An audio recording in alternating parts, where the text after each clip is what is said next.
नमस्कार। आज हम एक विशेष विषय पर चर्चा करने जा रहे हैं और इस विषय पर प्रत्येक व्यक्ति सोचता रहता है और विषय है लक्ष्मी योग। आपकी कुंडली में क्या लक्ष्मी योग है? यदि आपकी कुंडली में कुछ ऐसे योग हैं तो आपको धन के पीछे भागना नहीं पड़ेगा, धन आपके पीछे भागेगा।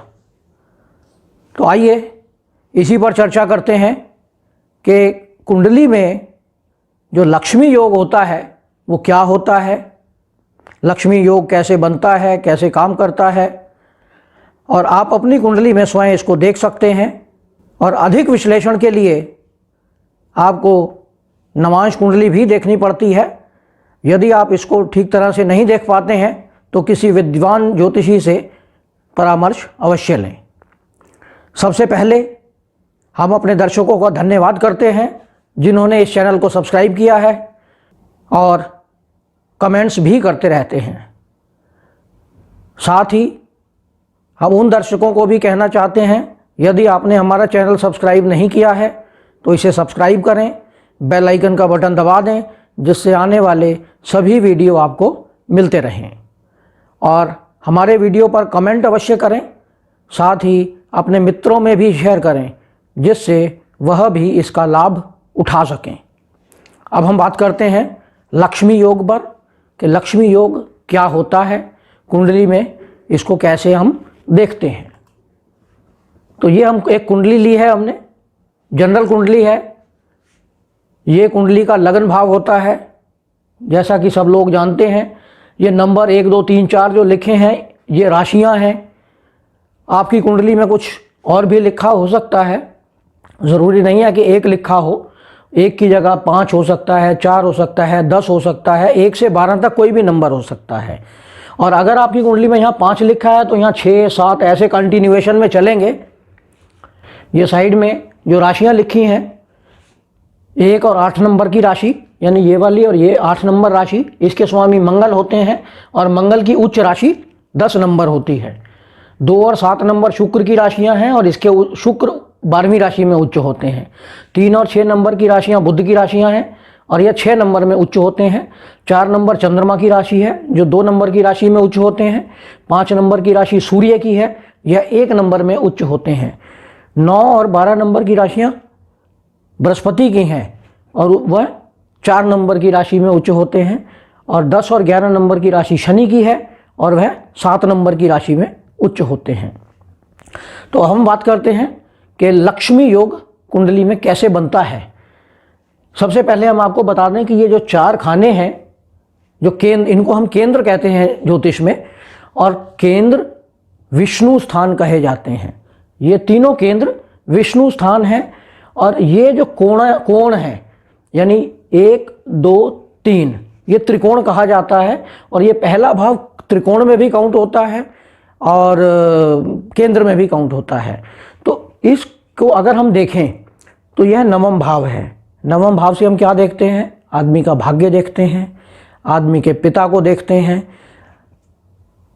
तो अगर नवम भाव का स्वामी, यानी ये इस भाव का जो स्वामी है, इसको हम इस भाव का स्वामी मान लेते हैं। तो अगर यहाँ का स्वामी, जैसे यहाँ 9 लिखा है, तो ये बृहस्पति है। तो बृहस्पति अगर केंद्र में जाकर बैठ जाता है और केंद्र में वह अपनी उच्च राशि में या अपनी राशि में या अपने मित्र की राशि में बैठता है, तो ऐसे में यह एक धन योग या लक्ष्मी योग बनता है। जैसे ये यहाँ बैठ जाए, यहाँ बैठ जाए, यहाँ बैठ जाए या यहाँ बैठ जाए। लेकिन इस राशि में बृहस्पति नीच राशि में रहते हैं तो यहाँ पर यह रिजल्ट नहीं देंगे। यहाँ पर भी बृहस्पति अपने दुश्मन की राशि में है तो यहाँ पर भी रिजल्ट नहीं देंगे। लेकिन बृहस्पति जब लगन में होंगे, यह उनके मित्र की राशि है, तो इस पे रिजल्ट दे सकते हैं। और बृहस्पति की उच्च की राशि है, जैसे हमने यहाँ दिखाया है 9 और 12 गुरु 4 नंबर की राशि में जाकर देवगुरु उच्च हो जाते हैं। तो इस तरह से यह लक्ष्मी योग का निर्माण होता है, यह लक्ष्मी योग बनता है। यदि 9वें भाव का स्वामी केंद्र में हो, उच्च का हो। नंबर 1 अपने मूल त्रिकोण साइन में हो। नंबर 2, नंबर 3 अपनी राशि में हो, और चौथा मित्र की राशि में हो। तो इस तरह से हम इसको कंसीडर कर सकते हैं। और उसमें एक कंडीशन ये है कि लगन का स्वामी बलवान हो। लगन का स्वामी बलवान कैसे होगा? या तो वह अपनी राशि में होगा मंगल, और या फिर 10वीं राशि में जाकर मंगल उच्च होगा। जैसे यहाँ हमने दिखाया आपको मंगल, मंगल उच्च कहाँ होते हैं? 10 नंबर की राशि में। तो 10 नंबर की राशि में मंगल उच्च हो जाते हैं। तो यह लक्ष्मी योग बनता है। लक्ष्मी योग कैसे बनता है कि यह त्रिकोण जो हैं, कोने, ट्राइंगल्स, ये लक्ष्मी है और केंद्र भगवान विष्णु है। तो जब लक्ष्मी का मिलन केंद्र में होता है विष्णु के साथ, तो यह एक लक्ष्मी योग बनता है। और ऐसी कुंडलियों में देखा गया है कि अनायास धन की प्राप्ति होती है। धन उस व्यक्ति के पीछे भागता है, उसे पैसे कमाने से फुर्सत नहीं मिलती और वह उसकी चिंता भी नहीं करता, क्योंकि लक्ष्मी उसके पास अपने आप अनायास आती रहती है। अब हम एक और योग की बात करते हैं, महालक्ष्मी योग।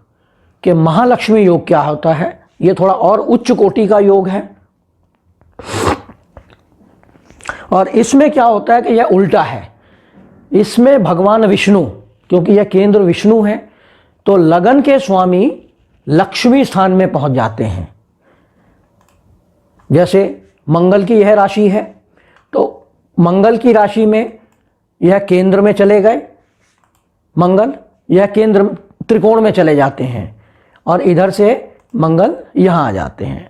अगर ऐसी स्थिति बनती है और मंगल अपने मित्र की राशि में, अपने उच्च की राशि में या अपने मूल त्रिकोण राशि में जाते हैं, तो ऐसी स्थिति में मंगल को बल प्राप्त होता है और साथ ही महालक्ष्मी योग बनता है। इसमें कंडीशन ये होती है कि इसमें मंगल पर शुभ ग्रहों की दृष्टि होनी चाहिए। और इसमें एक योग और है कि इसमें दूसरे घर का स्वामी, ये हमारा धन योग, हमारा धन भाव है, धन भाव का स्वामी हमारे लाभ स्थान में चले जाना चाहिए। धन भाव का स्वामी लाभ स्थान में होना चाहिए, यानी दूसरे भाव का स्वामी यहाँ आ जाए, लगन का स्वामी त्रिकोण में चला जाए, दोनों में से किसी में से भी, और इन सब पर शुभ ग्रहों की दृष्टि हो, तो इसको कहते हैं महालक्ष्मी योग। ऐसे लोगों को धन कमाने के लिए मेहनत नहीं करनी पड़ती, बिना मेहनत के ही लक्ष्मी उन पर मेहरबान रहती हैं। तीसरा योग, ये शुभ ग्रहों की दृष्टि इसके ऊपर होनी चाहिए। अष्टलक्ष्मी योग की बात करें हम, तो अष्टलक्ष्मी योग एक अलग प्रकार का योग है। इसमें राहु छठे भाव में होना चाहिए, केंद्र में बृहस्पति होना चाहिए अपनी मूल त्रिकोण राशि में, अपनी उच्च राशि में या अपने मित्र की राशि में। दूसरा, लग्नेश बलवान होना चाहिए। लग्नेश बलवान कहाँ होता है? मंगल, जो 10वीं राशि में जाकर उच्च होता है। मंगल जो मित्र की राशि में बलवान होता है, केंद्र त्रिकोण का योग बनता है, और यह भी एक लक्ष्मी योग है, क्योंकि केंद्र और त्रिकोण का मिलना अपने आप में लक्ष्मी योग का निर्माण करता है। और इधर से 9वें भाव में अगर मंगल चले जाते हैं तो यह भी एक लक्ष्मी योग है, तो इसलिए इसे अष्टलक्ष्मी योग कहा गया है।